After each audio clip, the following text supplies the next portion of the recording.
एक मासूम बच्ची रेत पर अकेली बैठी रो रही थी। उसकी चीखें सुनने वाला कोई नहीं था, उसके आंसू पोंछने वाला कोई नहीं था। कौन थी ये यतीम बच्ची? उसकी मासूम आंखों में ऐसा कौन सा राज छुपा था जिसे जानकर पूरा जहां हिल उठे? एक खौफनाक रात, एक रहस्यमयी नकाबपोश और एक ऐसी हकीकत जो सबको हिलाकर रख देगी। क्या मरियम अपने हक की लड़ाई जीत पाएगी या फिर यह दुनिया उसे हमेशा के लिए मिटा देगी? जानने के लिए वीडियो को पूरा देखिए और उससे पहले हमारे चैनल को सब्सक्राइब कर दो। चलो शुरू करते हैं। रात की तन्हाई अपनी आखिरी हद तक पहुंच चुकी थी। हवा में रेगिस्तान की रेत घुली हुई थी जो हर गुजरने वाले की आंखों में चुभ रही थी। आसमान पर बिखरे हुए सितारे अपनी रोशनी से इस वीरान धरती को देखने की नाकाम कोशिश कर रहे थे। दूर कहीं एक लकड़ी का दरवाजा हवा की तेजी से टकरा रहा था। उसकी आवाज उस खामोशी में एक अजीब सा डर पैदा कर रही थी। इस वीराने में एक उजड़ी हुई झोंपड़ी थी जो आधी गिर चुकी थी। उसकी मिट्टी की दीवारें नम और टूटी हुई थीं और उसके अंदर से हल्की सी रोशनी झलक रही थी, जैसे कोई छोटी सी लौ जल रही हो। झोंपड़ी के अंदर एक नन्ही सी बच्ची बैठी थी जिसका नाम मरियम था। वो सिर्फ 7 साल की थी, लेकिन उसके चेहरे पर मासूमियत के साथ साथ बेबसी और दर्द भी नजर आ रहा था। उसके फटे हुए कपड़े, धूल से भरा हुआ चेहरा और कांपते हुए छोटे छोटे हाथ उसकी हालत बयान कर रहे थे। उसकी आंखों में आंसू थे, लेकिन अब उनमें रोने की ताकत भी बाकी नहीं थी। वो बार बार दरवाजे की तरफ देखती, जैसे किसी का इंतजार कर रही हो। मगर इंतजार किसका? उसका तो इस दुनिया में कोई नहीं था। मरियम को अपने वालिद की शक्ल अब भी याद थी। वो एक नेक और दीनी इंसान थे जो हमेशा दूसरों की मदद करते थे। मगर किस्मत को कुछ और ही मंजूर था। जब मरियम सिर्फ 5 साल की थी तब उसके वालिद का इंतकाल हो गया। उसके बाद उसकी मां ने बड़ी मुश्किल से कुछ साल गुजारे, लेकिन मुफलिसी और दुखों के बोझ ने उन्हें भी खत्म कर दिया। मरियम की मां भी कुछ महीनों बाद इस दुनिया से चली गईं। अब वो इस दुनिया में बिल्कुल अकेली रह गई थी। गांव के कुछ लोग कभी कभी रहम खाकर उसे खाना दे जाते, लेकिन हर दिन कोई मदद करने नहीं आता था। आखिर में उसे अपने वालिद की बनाई हुई झोंपड़ी में अकेले रहना पड़ा। आज पूरे 2 दिन हो चुके थे और उसने कुछ भी नहीं खाया था। उसकी छोटी सी उम्र और कमजोर जिस्म पर भूख का असर साफ दिखाई दे रहा था। उसकी आंखें धंस गई थीं और चेहरा जर्द पड़ चुका था। उसने अपनी फटी हुई चादर को और कसकर लपेटा, लेकिन सर्द हवा उसकी हड्डियों तक जा रही थी। अचानक दूर से घोड़े की टापों की आवाज आई। मरियम ने डर कर दरवाजे की तरफ देखा। इस वीराने में इतनी रात गए कौन आ सकता था? थोड़ी देर बाद किसी ने झोंपड़ी के दरवाजे पर दस्तक दी। टॉक टॉक टॉक। मरियम का दिल तेजी से धड़कने लगा। उसने कभी इस तरह की दस्तक नहीं सुनी थी। वो सिमटकर झोंपड़ी के कोने में बैठ गई, लेकिन दस्तक फिर हुई। कौन है? उसकी आवाज कांप रही थी। कोई जवाब नहीं आया। थोड़ी देर बाद दरवाजा धीरे धीरे खुला। मरियम की सांसें रुक गईं। दरवाजे पर एक लंबा कद वाला शख्स खड़ा था। उसके कंधे पर ऊनी रिदा डली हुई थी और उसके चेहरे पर नकाब था। सिर्फ उसकी आंखें नजर आ रही थीं, गहरी, रहस्यमयी और तेज। बेटी, तुम यहां अकेली क्या कर रही हो? उसकी आवाज भारी मगर नर्म थी। मरियम कुछ नहीं बोली। उसकी आंखें सिर्फ उस अजनबी को ताक रही थीं। अजनबी ने जेब से खजूर निकाली और मरियम के आगे बढ़ा दी। भूख इतनी ज्यादा थी कि मरियम ने फौरन खजूर उठा ली और खाने लगी। तुम्हारा नाम क्या है? मरियम, उसने धीरे से जवाब दिया। अजनबी ने गहरी सांस ली और कहा, मरियम, तुम्हें यहां छोड़कर कौन गया? यह सुनते ही मरियम की आंखों से आंसू छलक पड़े। उसने कुछ नहीं कहा। अजनबी ने कुछ लम्हों तक मरियम को देखा, फिर धीरे से बोला, तुम यहां अब अकेली नहीं रह सकती। यह जगह तुम्हारे लिए महफूज नहीं है। मरियम की मासूम आंखों में सवाल थे, लेकिन वो कुछ बोल नहीं पा रही थी। तुम चलो मेरे साथ, अजनबी ने कहा। मरियम पीछे हट गई। मैं तुम्हें नहीं जानती। अजनबी मुस्कुराया, लेकिन मैं तुम्हें जानता हूं मरियम। मरियम की आंखें और बड़ी हो गईं। तुम मुझे कैसे जानते हो? Double asterisk. अजनबी ने कोई जवाब नहीं दिया। उसने सिर्फ एक लंबी सांस ली और कहा, तुम्हें जल्द ही सब कुछ पता चल जाएगा। मरियम अभी भी कायल नहीं थी, लेकिन उसकी हालत ऐसी थी कि अगर वो यहां रहती तो शायद जिंदा नहीं बचती। भूख, ठंड और तन्हाई ने उसे पूरी तरह से तोड़ दिया था। अगर मैं तुम्हारे साथ जाऊं तो तुम मुझे कहां ले जाओगे? अजनबी ने कुछ देर सोचा, फिर बोला, वहां जहां तुम्हें तुम्हारे सवालों के जवाब मिलेंगे। मरियम को समझ नहीं आया कि इसका क्या मतलब था। लेकिन उसके पास कोई और चारा भी नहीं था। ठीक है, उसने धीरे से कहा। अजनबी ने अपना हाथ आगे बढ़ाया, लेकिन मरियम ने उसे नहीं पकड़ा। वो खुद ही दरवाजे से बाहर निकल आई। घोड़ा बाहर खड़ा था, उसकी काली आंखें चमक रही थीं। अजनबी ने मरियम को घोड़े पर बैठाया और खुद भी सवार हो गया। मरियम उस अजनबी के साथ घोड़े पर बैठी दूर किसी अनजान मंजिल की तरफ बढ़ रही थी। उसकी नन्ही सी उम्र ने अभी तक इतना लंबा सफर नहीं देखा था। उसकी आंखों में डर भी था और सवाल भी। घोड़ा अपनी तेज रफ्तार से रेत पर दौड़ रहा था। उसके खुरों की आवाज इस वीराने में गूंज रही थी। आसमान पर काले बादल छा रहे थे। ऐसा लग रहा था कि जैसे कोई तूफान आने वाला हो। मरियम ने घोड़े की जीन कसकर पकड़ ली और फिर धीरे से पूछा, हमें कहां जाना है? अजनबी ने कुछ देर खामोशी इख्तियार की, फिर बोला, वहां जहां तुम्हें तुम्हारी तकदीर मिलेगी। मरियम इस जवाब से और उलझ गई। तुम मुझे जानते कैसे हो? उसने फिर हिम्मत करके पूछा। अजनबी की आंखों में एक अजीब सी चमक आई। उसने हल्की आवाज में कहा, कभी कभी कुछ सवालों के जवाब वक्त खुद देता है। मरियम ने जोर से अपनी चादर को लपेट लिया। ठंड बढ़ती जा रही थी और उसके अंदर का डर भी। कई घंटे सफर करने के बाद उन्होंने रेगिस्तान में एक छोटा सा कस्बा देखा। वहां चंद झोपड़ियां थीं और कुछ दूर एक मस्जिद की मीनार नजर आ रही थी। घोड़ा धीरे धीरे उस तरफ बढ़ने लगा।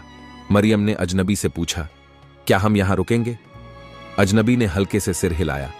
जब वे कस्बे के करीब पहुंचे तो वहां कुछ लोग आग जलाकर बैठे थे। उनके चेहरों पर अजीब सी बेचैनी थी। उनमें से एक ने अजनबी को देखते ही कहा, शेख हारून, आप इतनी रात गए कहां से आ रहे हैं? मरियम के कान खड़े हो गए। शेख हारून? तो इस अजनबी का नाम हारून था। मैं एक मुसाफिर को उसकी मंजिल तक पहुंचाने के लिए सफर कर रहा हूं, हारून ने संजीदा लहजे में कहा। मरियम को अब एहसास हुआ कि यह कोई मामूली शख्स नहीं था। कस्बे के लोग उसे इज्जत और तहम्मुल से देख रहे थे। शेख हारून ने मरियम को एक छोटी सी झोपड़ी में ठहराया। वहां जमीन पर एक पुरानी चटाई बिछी हुई थी और एक कोने में मिट्टी का घड़ा रखा था। आराम करो, कल सुबह हम आगे सफर करेंगे, हारून ने कहा और बाहर चला गया। मरियम ने चारों तरफ देखा। यह जगह उसकी झोपड़ी से ज्यादा महफूज लग रही थी, मगर फिर भी उसके दिल में एक अजीब सा डर था। वो सोने की कोशिश करने लगी, लेकिन जैसे ही उसने आंखें बंद कीं, उसे अपने मां बाप की याद आ गई। अम्मी, अब्बा, वह बुदबुदाई और उसकी आंखों से आंसू बह निकले। तभी बाहर से कुछ आवाजें आईं। वो आदमी किसे लेकर आया है? कहते हैं कि कोई यतीम बच्ची है, मगर शेख हारून किसी को यूं ही अपने साथ नहीं लाते। कुछ तो बात होगी। मरियम ने यह सब सुना तो उसका डर और बढ़ गया। सुबह की पहली किरणों के साथ ही शेख हारून ने मरियम को जगाया। उठो मरियम, हमें सफर जारी रखना है। मरियम ने आंखें मलते हुए पूछा, हम कहां जा रहे हैं? शेख हारून ने मुस्कुराकर जवाब दिया, उस जगह जहां तुम्हें एक नया घर मिलेगा। जैसे ही वे कस्बे से निकले, शेख हारून ने घोड़े की रफ्तार तेज कर दी। कुछ ही घंटों बाद दूर से कुछ सवार नजर आने लगे। हारून की नजर उन पर पड़ी और उसके चेहरे पर शिकन आ गई। मरियम, ज्यादा हिलना मत और मेरी बात मानना, उन्होंने सख्त लहजे में कहा। मरियम घबरा गई। तभी वह घुड़सवार तेजी से उनकी तरफ बढ़े। उनके कपड़े काले थे और चेहरों पर नकाब था। रुको, उनमें से एक ने जोर से आवाज दी। शेख हारून ने घोड़े को रोका। तुम कौन हो? उन्होंने सख्त लहजे में पूछा। शेख हारून ने संजीदगी से जवाब दिया, एक मुसाफिर जो अपने रास्ते पर है। और यह बच्ची कौन है? मरियम की सांसें तेज हो गईं। शेख हारून ने कहा, यह मेरी जिम्मेदारी है। उनमें से एक घुड़सवार ने तलवार निकाल ली। हमें यह बच्ची चाहिए। मरियम का दिल जोर से धड़कने लगा। शेख हारून ने घोड़े की लगाम कसकर पकड़ी और फिर अचानक तेजी से घोड़ा दौड़ा दिया। दुश्मन घुड़सवार भी उनके पीछे भागे। रेगिस्तान में घोड़ों की दौड़ शुरू हो गई। रेत के बवंडर उठने लगे। मरियम ने अपनी आंखें बंद कर लीं। उसे यकीन नहीं था कि वह बच पाएगी। शेख हारून ने अचानक एक संकरी वादी में घोड़ा डाल दिया। वहां रेत कम थी और रास्ता घुमावदार था। मरियम, मजबूती से पकड़ो, हारून ने कहा। मरियम ने उनकी कमीज को मजबूती से पकड़ लिया। कुछ ही देर में दुश्मन घुड़सवार पीछे रह गए। कई घंटों के बाद वे एक पहाड़ी दर्रे में पहुंचे। वहां दूर एक शहर नजर आ रहा था। हम पहुंचे, हारून ने कहा। मरियम ने दूर देखा। वहां एक बड़ा किला नजर आ रहा था, जिसकी दीवारें ऊंची और मजबूत थीं। यह कौन सी जगह है? यह जगह तुम्हारा नया घर हो सकता है, अगर तकदीर ने चाहा। हारून ने जवाब दिया। मरियम और शेख हारून तेजी से उस शहर की तरफ बढ़ रहे थे जिसे उन्होंने दूर से देखा था। मरियम के दिमाग में सवालों का तूफान मचा हुआ था। यह कौन सा शहर है? शेख हारून इसे नया घर क्यों कह रहे थे? वो घुड़सवार कौन थे जो उनके पीछे लगे थे? लेकिन इन सबसे बड़ा सवाल यह था कि शेख हारून मरियम की मदद क्यों कर रहे थे? शहर के दरवाजे तक पहुंचते ही पहरेदारों ने हाथ उठाकर रोका। कौन हो तुम लोग? एक पहरेदार ने सख्त आवाज में पूछा। शेख हारून ने अपनी ऊनी रिदा से चेहरा हटाया और कहा, मैं हारून हूं, हमें अंदर जाने दो। पहरेदारों की आंखें एक दूसरे से मिलीं, फिर उन्होंने फौरन दरवाजा खोल दिया। मरियम ने गौर किया कि यह शहर बाहर से जितना रहस्यमयी लग रहा था, अंदर से उतना ही खूबसूरत था। पत्थरों से बने मकान, बाजारों की गहमा गहमी, मस्जिद की ऊंची मीनारें और गलियों में दौड़ते हुए बच्चे, यह सब उसे किसी दूसरी दुनिया का हिस्सा लग रहा था। शेख हारून उसे एक बड़े से महल के पास ले गए। यह महल किसी किले से कम नहीं था। मजबूत दीवारें, ऊंचे बुर्ज और लोहे का भारी दरवाजा। जैसे ही वे अंदर दाखिल हुए, कुछ लोग उनके इस्तकबाल के लिए खड़े थे। उनमें से एक बुजुर्ग आदमी आगे बढ़ा और कहा, अल्हम्दुलिल्लाह हारून, तुम खैरियत से वापस आ गए। लेकिन यह बच्ची कौन है? शेख हारून ने मरियम की तरफ देखा और कहा, इसे अल्लाह ने हमारे हवाले किया है। बुजुर्ग की आंखें संजीदा हो गईं।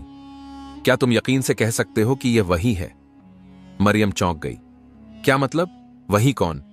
शेख हारून ने धीरे से कहा, मरियम, तुम्हें बहुत कुछ जानना है, लेकिन सही वक्त आने पर। महल के अंदर मरियम को एक बड़े हॉल में ले जाया गया। वहां फर्श पर बिछे हुए नर्म गालीचों और दीवारों पर टंगी लालटेन की रोशनी ने माहौल को और रहस्यमयी बना दिया था। तुम थक गई होगी मरियम, शेख हारून ने कहा। आज रात यहीं आराम करो, सुबह हम तुमसे कुछ अहम बातें करेंगे। मरियम ने सिर हिला दिया, लेकिन उसके दिल में बेचैनी थी। वो लेटी तो गई, मगर उसे नींद नहीं आ रही थी। उसे सब कुछ किसी अजीब ख्वाब जैसा लग रहा था। कौन थी वो? क्यों शेख हारून ने कहा कि यही है? आधी रात को अचानक मरियम की आंख खुल गई। कमरे में अंधेरा था, सिर्फ कोने में एक छोटी सी लौ जल रही थी। उसे लगा कि कोई उसका नाम पुकार रहा है। मरियम। उसने इधर उधर देखा, मगर वहां कोई नहीं था। तभी हवा में सरसराहट हुई और उसे एक धुंधला सा मंजर दिखाई दिया। रेगिस्तान में एक कबीला जल रहा था। लोग इधर उधर भाग रहे थे और कुछ घुड़सवार तलवारें उठाए कत्लो गारत कर रहे थे। फिर उसने देखा, एक औरत एक नन्ही बच्ची को छुपाने की कोशिश कर रही थी और फिर सब कुछ अंधेरा हो गया। मरियम हड़बड़ाकर उठ बैठी। उसकी सांसें तेज हो गई थीं। यह क्या था? तभी दरवाजा खुला और शेख हारून अंदर आए। तुम ठीक हो? उन्होंने पूछा। मरियम ने धीरे से कहा, मैंने एक अजीब ख्वाब देखा। शेख हारून ने उसकी आंखों में देखा, फिर गहरी सांस लेकर बोले, मरियम, तुम्हारे ख्वाब अब सिर्फ ख्वाब नहीं है, यह तुम्हारी तकदीर का हिस्सा है। सुबह होते ही मरियम को महल के एक बड़े हॉल में बुलाया गया। वहां शेख हारून, वह बुजुर्ग आदमी और कुछ और लोग बैठे थे। बुजुर्ग ने संजीदा आवाज में कहा, मरियम, तुम्हें यह जानना बहुत जरूरी है कि तुम कौन हो। मरियम का दिल तेजी से धड़कने लगा। क्या मतलब? मैं तो बस एक मामूली लड़की हूं। शेख हारून ने कहा, नहीं मरियम, तुम मामूली नहीं हो। तुम उस कबीले की आखिरी वारिस हो जिसे सालों पहले दुश्मनों ने तबाह कर दिया था। मरियम का दिमाग सुन्न हो गया। कौन सा कबीला? बुजुर्ग ने जवाब दिया, बनु कैस। मरियम ने यह नाम पहले कभी नहीं सुना था। बनु कैस, मगर मैंने तो कभी इस बारे में नहीं सुना। शेख हारून ने कहा, क्योंकि तुम्हारी हिफाजत के लिए यह जरूरी था कि तुम्हें इस सच्चाई से दूर रखा जाए। तुम्हारे वालिद उस कबीले के आखिरी सरदार थे। जब दुश्मनों ने हमला किया तो तुम्हारी मां तुम्हें लेकर भाग गईं। उन्होंने तुम्हें बचाने के लिए अपनी जान दे दी और उसके बाद तुम एक आम बच्ची बन गईं। मरियम की आंखों से आंसू छलक पड़े। नहीं, यह सच नहीं हो सकता। शेख हारून ने मरियम के कंधे पर हाथ रखा और कहा, तुम्हारी मां की आखिरी वसीयत थी कि तुम्हें महफूज रखा जाए जब तक तुम अपनी तकदीर को अपनाने के लिए तैयार ना हो जाओ। तभी बाहर से किसी के तेजी से आने की आहट सुनाई दी। एक आदमी दौड़ता हुआ आया और कहा, शेख हारून, किले के बाहर कुछ अजनबी लोग देखे गए हैं। वो किसी को ढूंढ रहे हैं। सबके चेहरों पर खतरे की लकीरें खींच गईं। शेख हारून ने तुरंत हुक्म दिया, सब पहरेदारों को तैयार करो, कोई भी इस किले में दाखिल ना हो सके। मरियम सहमी हुई खड़ी थी। बुजुर्ग आदमी ने धीरे से कहा, वो लोग तुम्हें ढूंढने आए हैं मरियम, तुम्हें बचाने के लिए हमें अब कोई और हल निकालना होगा। किले के बाहर हलचल बढ़ चुकी थी। पहरेदारों के चेहरे पर खतरे की झलक थी। हर कोई जानता था कि कोई बड़ा तूफान आने वाला है। मरियम अब तक अपने कमरे में थी। उसकी आंखों में नींद नहीं थी। रात भर वह यही सोचती रही कि आखिर उसका क्या कसूर था।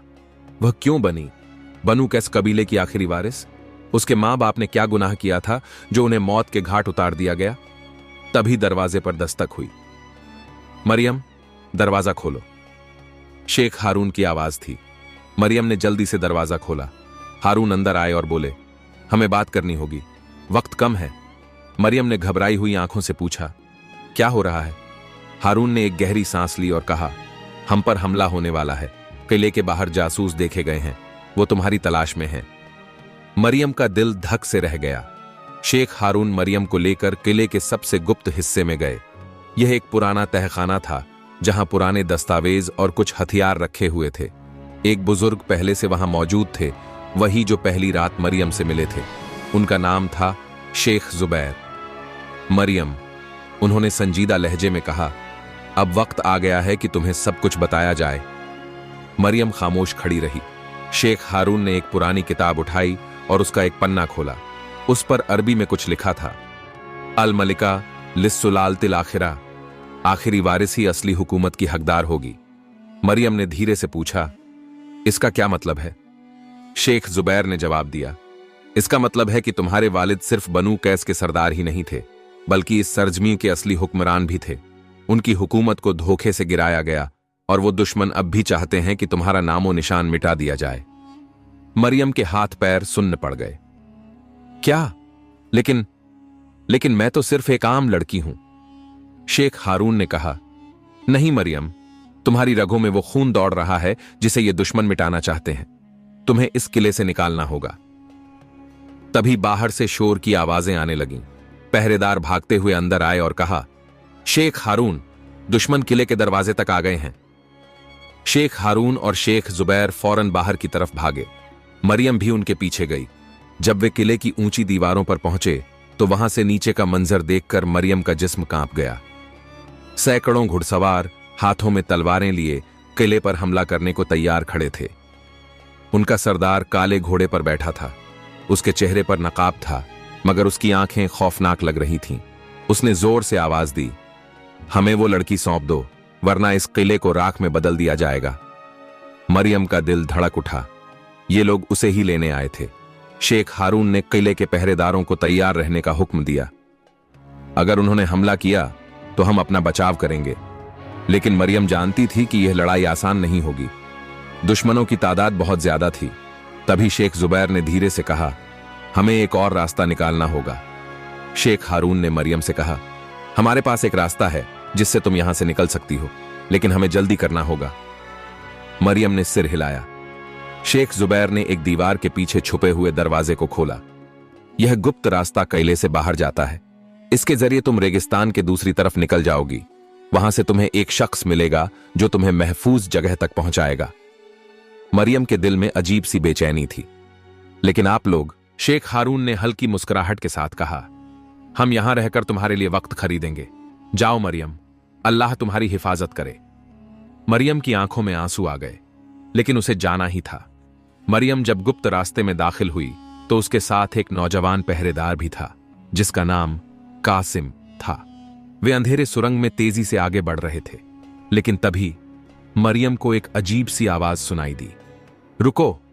कासिम ने अचानक तलवार निकाल ली और मरियम की तरफ घुमा दी। मुझे माफ करना मरियम, लेकिन मैं तुम्हें जिंदा नहीं छोड़ सकता। मरियम का जिस्म कांप गया। क्यों? उसने डरते हुए पूछा। कासिम ने हंसते हुए कहा, क्योंकि मैंने तुम्हारे दुश्मनों से सोने की कीमत वसूल कर ली है। मरियम पीछे हटने लगी। नहीं, तुम ऐसा नहीं कर सकते। लेकिन कासिम तेजी से आगे बढ़ा।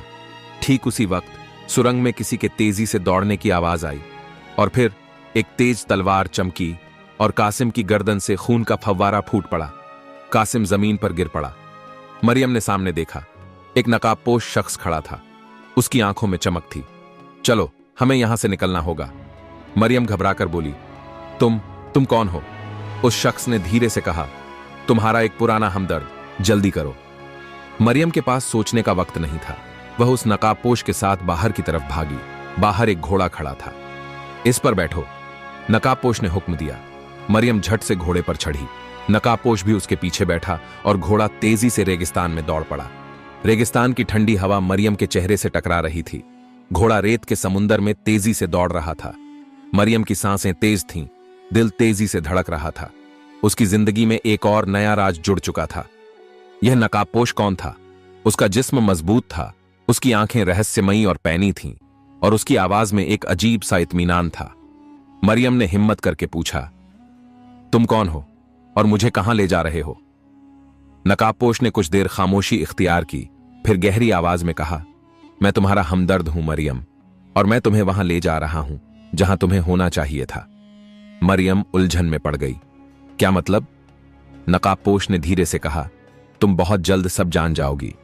पीछे से घोड़ों के तेजी से दौड़ने की आवाज आने लगी। मरियम ने मुड़कर देखा, कुछ घुड़सवार उनका पीछा कर रहे थे। वो आ गए, उसने घबराई हुई आवाज में कहा। नकाबपोश ने पीछे देखा और घोड़े की रफ्तार और तेज कर दी। हमें इनसे पीछा छुड़ाना होगा। घुड़सवार तेजी से करीब आ रहे थे। उनके हाथों में तलवारें चमक रही थीं और उनके चेहरे से साफ जाहिर हो रहा था कि वे किसी भी कीमत पर मरियम को पकड़ना चाहते थे। अचानक नकाबपोश ने घोड़ा रोका और नीचे कूद गया। मरियम, तुम यहीं रहना, उसने सख्त लहजे में कहा। मरियम के दिल में खौफ था, मगर नकाबपोश की आंखों में ऐसा यकीन था कि उसने बस सिर हिलाया। घुड़सवार अब बिल्कुल पास आ चुके थे। पहले दुश्मन ने तलवार उठाई और नकाबपोश की तरफ झपटा, मगर नकाबपोश ने इतनी तेजी से वार किया कि दुश्मन की तलवार हवा में झूल गई और अगले ही लम्हे उसकी गर्दन से खून का फव्वारा फूट पड़ा। बाकी घुड़सवार यह देखकर एक लम्हे के लिए रुक गए, मगर फिर उन्होंने नकाबपोश को घेर लिया। मरियम ने यह सब देखा तो उसका दिल दहल गया। मैं इसे अकेला नहीं छोड़ सकती, उसने खुद से कहा। उसने घोड़े से कूदकर रेत का एक बड़ा सा पत्थर उठाया और एक घुड़सवार की तरफ फेंक दिया। पत्थर सीधा जाकर उस घुड़सवार के सिर पर लगा और वह घोड़े से नीचे गिर पड़ा। मरियम, पीछे हटो, नकाबपोश ने चीख कर कहा। मगर अब मरियम पीछे हटने वाली नहीं थी। उसने एक और पत्थर उठाया और दूसरे दुश्मन की तरफ फेंका। तभी नकाबपोश ने एक आखिरी दुश्मन को गिराया और लड़ाई खत्म हो गई। मरियम की सांस तेज हो गई थी, मगर उसके चेहरे पर अब पहले जैसा डर नहीं था। लड़ाई खत्म होने के बाद नकाबपोश ने मरियम की तरफ देखा। तुम्हें डर नहीं लगा? उसने पूछा। मरियम ने उसकी आंखों में देखा और कहा, डर तो लगा था, मगर मैं अब भागना नहीं चाहती। मैं जानना चाहती हूं कि आखिर ये सब क्या है। नकाबपोश कुछ देर खामोश रहा, फिर उसने धीरे से अपना नकाब हटाया। मरियम की आंखें हैरत से फैल गईं। तुम? मरियम को उसकी शक्ल जानी पहचानी लग रही थी। उसकी आंखें, उसके चेहरे की बनावट, उसके होंठों की वो हल्की सी मुस्कान, यह सब उसने कहीं पहले देखा था। तुम कौन हो? मरियम ने कांपती हुई आवाज में पूछा। नकाबपोश हल्के से मुस्कुराया और कहा, मेरा नाम जायद है और मैं तुम्हारे वालिद का सबसे भरोसेमंद वफादार था। मरियम ने उसकी आंखों में देखा और उसे एक धुंधली याद आई। एक छोटा सा लड़का जो बचपन में उसके साथ खेला करता था, जो उसे पतंग उड़ाना सिखाता था, जो हर वक्त उसकी हिफाजत करता था। जायद ने सिर हिलाया। हां मरियम, मैं तुम्हें बचपन से जानता हूं और मैं कसम खाकर कहता हूं कि मैं तुम्हारी हिफाजत के लिए अपनी जान तक देने के लिए तैयार हूं। जायद ने मरियम से कहा, हमें यहां से और दूर जाना होगा। अभी तो ये कुछ ही दुश्मन थे, मगर बहुत जल्द और लोग भी आएंगे। मरियम ने सिर हिलाया और दोनों फिर से घोड़े पर सवार होकर रेगिस्तान में आगे बढ़ गए। रास्ते में जायद ने मरियम को उसके वालिद और उसके कबीले के बारे में बताया, कैसे उन्हें धोखे से मारा गया, कैसे मरियम को बचाने के लिए उसकी मां ने अपनी जान दे दी, और कैसे मरियम अब इस पूरी कहानी की आखिरी किरदार थी। लेकिन अब हमें क्या करना होगा? मरियम ने पूछा। जायद ने संजीदा आवाज में कहा, हमें तुम्हारे असली हक को वापस लेना होगा। ये दुनिया तुम्हारी सच्चाई को भुला चुकी है, मगर अब वक्त आ गया है कि तुम अपनी तकदीर को अपनाओ। मरियम का दिल तेजी से धड़कने लगा। इसी बीच किले में हालात और बिगड़ चुके थे। शेख हारून और जुबैर को यह खबर मिल चुकी थी कि मरियम सकुशल निकल गई है, मगर दुश्मनों ने अब पूरे किले को घेर लिया था। उनका सरदार, वही नकाबपोश घुड़सवार, अब किले के अंदर दाखिल होने की तैयारी कर रहा था। अगर हमें मरियम नहीं मिली तो इस पूरे किले को जला दिया जाएगा। शेख हारून ने तलवार उठाई और कहा, हम अपनी आखिरी सांस तक लड़ेंगे। रेगिस्तान में अब मरियम और जायद एक पहाड़ी के पास पहुंच चुके थे। जायद ने इशारा किया, इस पहाड़ी के पीछे एक गुप्त दरवाजा है।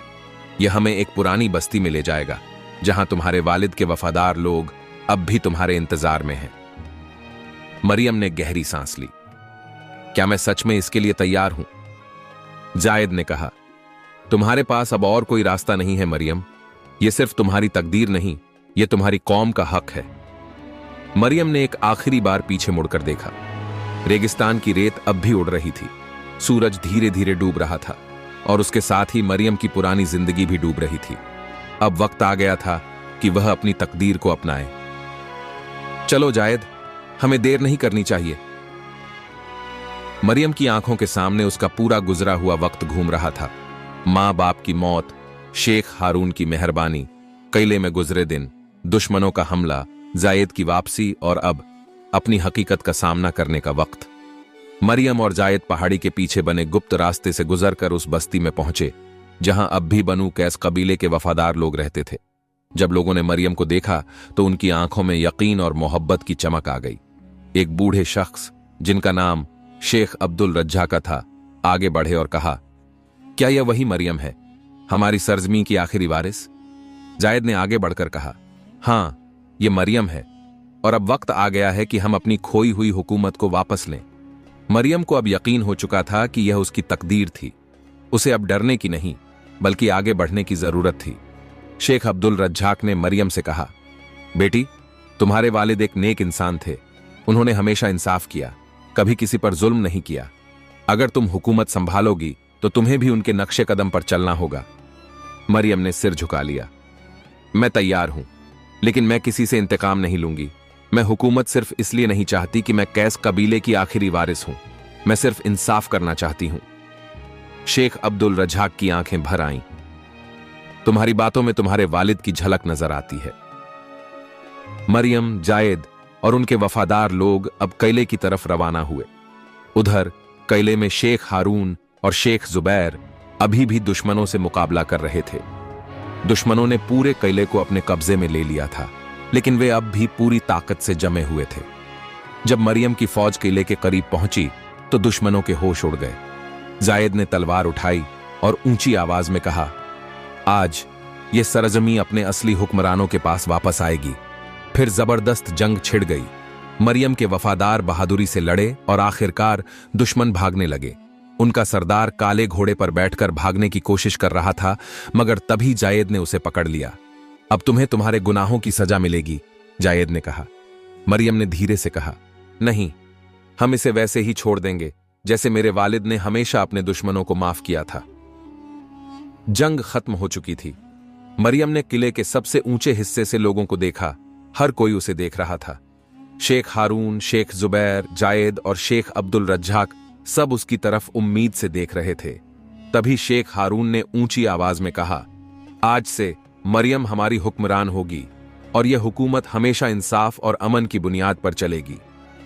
लोगों ने अल्लाहू अकबर के नारों से पूरा किला गूंजा दिया। मरियम ने आंखें बंद कीं और अल्लाह का शुक्र अदा किया। या अल्लाह, मुझे ताकत देना कि मैं हमेशा हक पर कायम रहूं। इस कहानी से हमें क्या सीखने को मिला? 8. सब्र और इस्तिकामत, धैर्य और हिम्मत। मरियम को बहुत मुश्किलों का सामना करना पड़ा, मगर उसने कभी हार नहीं मानी। 2. इंसाफ सबसे बढ़कर होता है। मरियम ने इंतकाम लेने के बजाय इंसाफ का रास्ता चुना। 3. असली ताकत दौलत या हुकूमत में नहीं, बल्कि नेक नियत में होती है। मरियम को हुकूमत इसलिए मिली क्योंकि वह नेक थी, न कि ताकत के जोर पर। 4. अल्लाह हमेशा अपने नेक बंदों की मदद करता है। जब हम सच्चाई और हक के रास्ते पर चलते हैं तो अल्लाह हमारी मदद जरूर करता है। या अल्लाह, हमें सही रास्ता दिखा, हमें सच्चाई पर कायम रख और हमें जुल्म से बचा। हमें नेक नियत और अच्छे किरदार वाला बना और हमें दुनिया और आखिरत में कामयाबी अता फरमा। आमीन।